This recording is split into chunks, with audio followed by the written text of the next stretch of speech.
Hello दोस्तों, स्वागत है आपका हमारे यूट्यूब चैनल संख्यानंद पर। जैसा कि आपको पता है कि हम लोग कक्षा 10 की गणित का अध्याय नंबर 9 कंप्लीट कर चुके हैं। आज से अपना नया भाग अध्याय नंबर 1 स्टार्ट करेंगे। तो देखिए, अध्याय नंबर 1 जिसका नाम वास्तविक संख्याएं है, इसके बारे में हम लोग पूरा विस्तार से आगे वाले इस वीडियो में और आगे वाले वीडियो में पूरा कंप्लीट करेंगे। तो आप सब मेरे साथ बने रहिए चैनल पर और चैनल को सब्सक्राइब कीजिए, वीडियो को लाइक कीजिए। देखिए, आज की वीडियो में क्या सीखेंगे, हम सीखेंगे संख्याओं के भेद के बारे में। संख्याओं भेद मतलब जो अभाज्य संख्याएं और जो अपनी भाज्य संख्याएं होती हैं, इनके बीच में क्या व्यवहारिक अंतर होता है। गुणनखंड वृक्ष, अगर किसी संख्या को गुणनखंड करते हैं तो उसका एक वृक्ष टाइप का बन जाता है, उसके बारे में समझेंगे। और एलसीएम और एचसीएफ में क्या संबंध होता है, उसके बारे में समझेंगे। तो देखिए, चलिए शुरू करते हैं हम आगे। तो इससे पहले हम पिछली कक्षा में या जो कुछ पढ़ चुके हैं संख्याओं के बारे में, उसके बारे में थोड़ा समझ लेते हैं। कि देखिए, अगर अपने पास अभाज्य संख्याएं क्या होती हैं और भाज्य संख्याएं क्या होती हैं, कक्षा 9 में इसके बारे में तो हमने पढ़ा, एक बार इसके बारे में रिवाइज कर लेते हैं। देखिए, अभाज्य संख्याएं क्या कहलाती हैं, ऐसी संख्याएं जो केवल एक से और स्वयं संख्या से विभाजित हो जाती हैं, अभाज्य संख्याएं कहलाती हैं। इसके अलावा भाज्य संख्याएं क्या कहलाती हैं, तो भाज्य संख्याएं ऐसी संख्याएं जो जिनके दो से अधिक गुणनखंड हो सकते हैं। मतलब जैसे कि 3 लिखा है, तो 3 किस किस से विभाजित हो सकता है, 3 या फिर 1 से विभाजित हो सकता है या फिर 3 से विभाजित हो सकता है। तो 3 अभाज्य संख्या कहलाएगी, क्योंकि 3 अभाज्य संख्या की परिभाषा बोलती है ऐसी संख्या जो केवल 1 से और स्वयं संख्या से विभाजित हो जाए। यहाँ पे उदाहरण में देखिए, 2 लिखा है, 3 लिखा है, 5 लिखा है, 7 लिखा है। इस तरीके से ये संख्याएं जो रहेंगी, ये क्या खुद 1 से विभाजित होंगी और स्वयं संख्या से विभाजित होंगी। लेकिन अगर अच्छा इस तरफ की बात करें हम, देखिए, भाज्य संख्या क्या होती हैं, जो जिनके 2 से अधिक गुणनखंड होते हैं। मतलब अगर देखो हम 4 लिखा है, 4 की बात करें तो 4 किस किस से कट जाएगा, 1 से विभाजित हो जाएगा, इसके बाद 2 से विभाजित हो जाएगा और फिर स्वयं 4 से विभाजित हो जाएगा। इसी तरह अगर हम 8 की बात करें तो 8 किससे हो जाएगा, 1 से हो जाएगा, 2 से हो जाएगा, 4 से हो जाएगा और 8 से हो जाएगा। यहाँ पे इनके गुणनखंड हम देख रहे हैं कि यहाँ पे 1 2 3 मिल रहा है, इसके 8 के कितने मिल रहा है, 1 2 3 4 मिल रहा है। यानी कि इसके इनके गुणनखंड 2 से ज्यादा मिलते हैं। तो चलिए, आपको इतनी बात समझ में आई होगी। आगे हम देखते हैं। तो इसकी जो हमारा चैप्टर रहेगा इसमें 2 चीज मुख्य बातें रहेंगी आज की वीडियो के लिए। यूक्लिड विभाजन एल्गोरिदम, यह गुण पूर्णांकों की विभाज्यता से संबंधित है। यानी कि जो अपन ने यूक्लिड के बारे में कक्षा 9 में पढ़ा था, तो कक्षा 10 में यूक्लिड विभाजन एल्गोरिदम का प्रयोग करेंगे। मतलब इसमें ये होता है कि किसी भी संख्या को हम भाज्य और भाजक के गुणनफल के और उसके शेषफल के रूप में लिख सकते हैं। इसके बाद अंकगणित की आधारभूत प्रमेय, ये बहुत इंपॉर्टेंट प्रमेय रहती है, जो कि आपके 2 नंबर में आती है। तो इसमें क्या होता है, यह पूर्णांकों के गुणन से संबंधित होती है। और ये हमारे लिए क्यों आवश्यक है, विभाजन नियम हमें 2 बड़ी संख्याओं का एचसीएफ निकालने में मदद करता है, यानी कि महत्तम समापवर्तक। और आधारभूत प्रमेय से हमें संख्याओं के अभाज्य गुणनखंड की पहचान को समझने और अपरिमेयता सिद्ध करने में सहायता करती है। चलिए आगे देखते हैं इसमें क्या है। इसमें अंकगणित की आधारभूत प्रमेय को समझते हैं हम। तो देखिए, अंकगणित की आधारभूत प्रमेय बोलती है कि प्रत्येक भाज्य संख्या को अभाज्य संख्याओं के गुणनफल के रूप में व्यक्त किया जा सकता है। आप इतनी बात याद रखिए कि यह जो गुणनखंड रहेगा, इनका जो आने वाला क्रम रहेगा उसकी जरूरत नहीं पड़ेगी। यानी जो संख्याओं से मिलकर बना है उसका वही संख्या रहेंगी। इस तरफ उदाहरण में देखिए, अद्वितीयता का वास्तविक मतलब क्या होता है, संख्याओं का क्रम बदलने से उनके मूल अभाज्य गुणनखंड कभी नहीं बदलते। जैसे 30 का अभाज्य गुणनखंड का ढांचा हमेशा 2 3 और 5 रहता है। अब देखिए कैसे काम करता है ये। अगर देखिए मैं आपसे बोलूं 30 लिखा है, इसके अभाज्य हम गुणनखंड करते हैं इस तरीके से। पहले 2 से करें, कितना आ जाएगा, 15 आ जाएगा। फिर 3 से करें, 5 आ जाएगा और 5 से 1 आ जाएगा। ठीक है। तो इसी तरह इसके क्या है, 2 3 और 5, इसके गुणनखंड 2 3 5 लिखे हुए हैं। तो अगर हम पहले 5 लिख लें या पहले 3 लिख लें, उससे कोई फर्क नहीं पड़ता। अगर 2 3 5 लिखा है, इसको 3 गुणा 2 गुणा 5 भी करें तब भी आंसर वही आएगा। यानी कि सिर्फ संख्याएं वही रहेंगी, इनका क्रम डिपेंड नहीं करता। लिखा हमने कि आने वाले क्रम के बिना अद्वितीय होता है, यानी संख्याएं 2 3 5 से ही बनेगा 30, लेकिन इनका क्रम कोई भी चल जाएगा। चलिए आगे देखते हैं हम, गुणनखंड वृक्ष क्या होता है। देखो, अगर हमारे पास, इसके बारे में आपको बता देता हूँ कि संख्याएं ऐसी बहुत बड़ी संख्या है, इसका तो गुणनखंड वृत्त कैसे निकालते हैं? बड़ी संख्या को लगातार छोटी अभाज्य संख्याओं में विभाजित करने पर हमें इसकी आखिरी अभाज्य संख्या शाखा प्राप्त होती है। गुणनखंडों का अभाज्य का गुणनखंडों को हमेशा आरोही क्रम छोटे से बड़े की घात में व्यक्त किया जाता है। तो देखो इस तरह से ये कट जाएगा। अब लेकिन देखें हम कि होता क्या है, वृक्ष क्यों लिखा है इसमें। अब देखो इसको समझने के लिए हम देखते हैं कि अगर यहाँ पर क्या है अपने पास, देखिए जैसे कि 24 लिखा है, 24 को जब हमने विभाजित किया तो देखो यहाँ बता दे रहा हूँ 24 लिखा है। ये 24 को हम काट सकते हैं किसमें, 6 में और 4 में, ठीक है। और 6 को भी काट सकते हैं किसमें, 3 में और 2 में।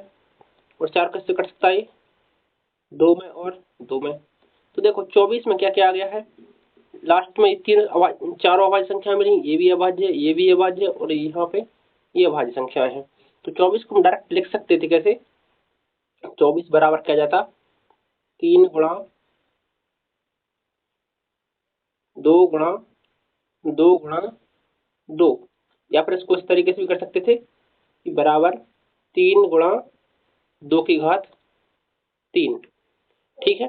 इस तरीके से भी इसको लिख सकते थे। जो एक हमने देखा इस तरफ जो भाग आपको दिखाई दे रहा होगा कैसा, ये चीज देखिए यहाँ पे क्या है, ये एक वृक्ष के रूप में बन रहा है ना, तो बस वही वृक्ष की बात मैं यहाँ पे कर रहा था आपसे। यहाँ 24 लिखा है, इसका पत्नी 2 शाखाएं बन गई, 4 और 6 में, यहाँ पे 4 शाखाएं बन गई हैं। तो एक वृक्ष का रूप होता है, इसलिए इसको गुणनखंड वृक्ष बोलते हैं हम।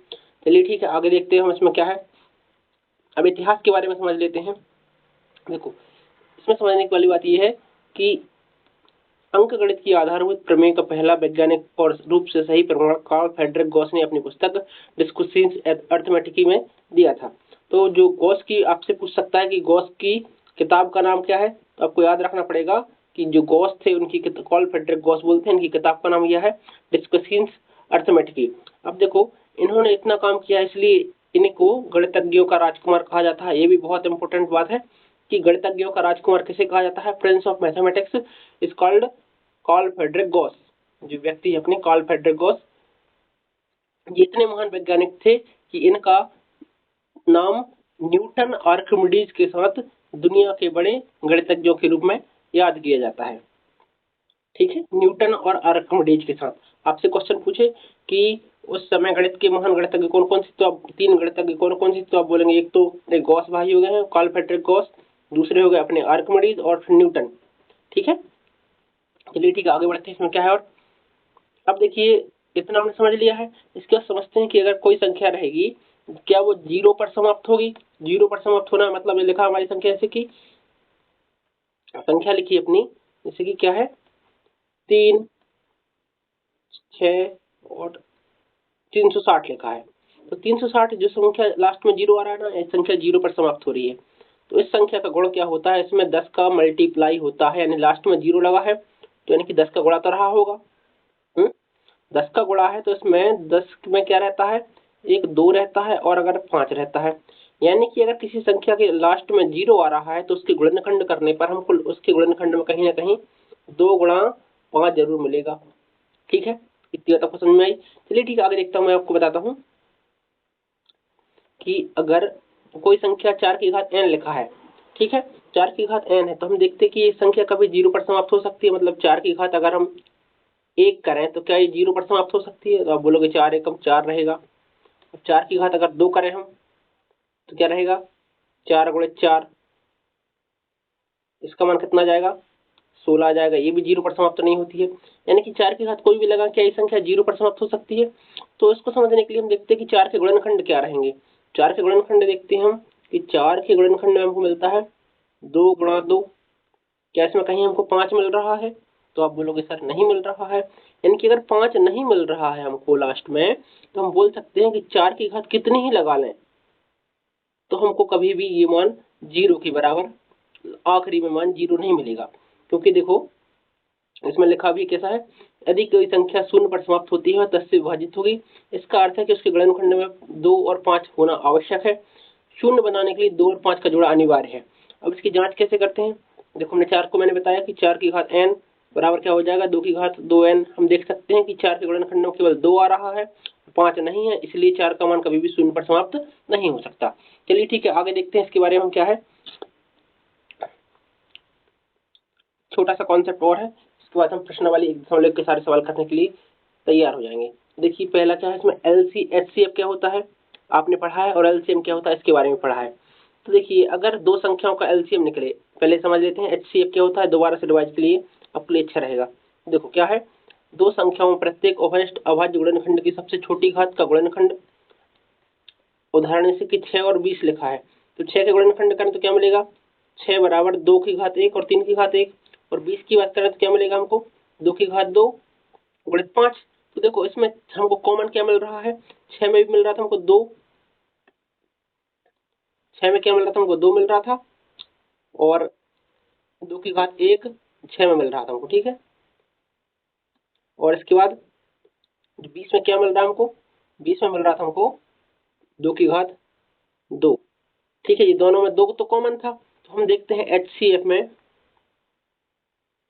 हम देखते हैं कि इसमें 2 लिखा है, लेकिन सबसे छोटी घात लगाएंगे, यहाँ पर छोटी घात 1 रहेगी, तो इसका HCF कितना हो जाएगा 1। ऐसे LCM में बात करते हैं 6 और 20 में, तो हम जो देखते हैं दोनों में क्या जितनी घातें आ रही हैं, तो देखो जितना कुछ है उसमें लिख लेते हैं कि जिसमें 2 आया है, 6 में 2 आया है, 3 आया है और 5 आया है, तो सबसे ऊपर 6 में सबसे बड़ी घात 2 में सबसे बड़ी घात 2 की लगी है जो कि 20 में लिखी, तो वो लिख लिया। 3 में सबसे बड़ी घात 1 की लगी है और 5 में सबसे बड़ी घात 1 की लिखी है, यानी कि इसका LCM कितना हो जाएगा 60। अब देखो हमने LCM और HCF समझ लिया, इनका संबंध क्या होता है उसको समझने लेते हैं। कि देखना अगर इस तरफ और दिखा दे रहा हूं आपको पहले कि अगर LCM, एक अगला कॉन्सेप्ट ऐसा है कि अगर LCM HCF गुणा LCM करें हम, हमको मिलता है जो दो संख्याएं ली हमने, मान के चलो यहाँ पे 6 ली थी और 20 ली थी, इनका गुणा करना तो इनके LCM और HCF के बराबर हो जाएगा। तो देखिए इसका कॉन्सेप्ट कैसा है मैं आपको बता दे रहा हूँ नीचे।